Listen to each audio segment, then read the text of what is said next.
বাবু আব্দুল্লাহ ইবনে আব্বাস রাদিয়াল্লাহু আনহুমা গেট আমরা দেখতে পাচ্ছি আলহামদুলিল্লাহ। এখন দাঁড়িয়ে আছি তায়েফের অন্যতম একটি স্থান মসজিদে আব্দুল্লাহ ইবনে আব্বাস রাদিয়াল্লাহু আনহুমা, অর্থাৎ আব্বাস রাদিয়াল্লাহু তাআলা আনহুর মসজিদের কাছে আমি দাঁড়িয়ে আছি। আলহামদুলিল্লাহ, আমরা হাজী সাহেবদেরকে নিয়ে জিয়ারত করলাম।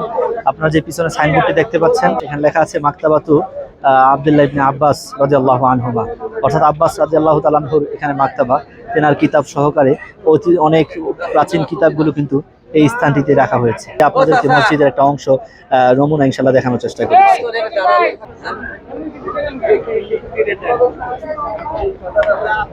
এই হলো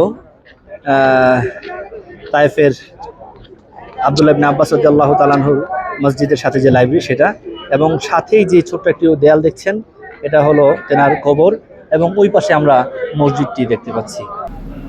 আলহামদুলিল্লাহ, এখন দেখা যাচ্ছে মসজিদের ভিতরের অংশ। খুবই সুন্দর, দৃষ্টিনন্দিত মসজিদ।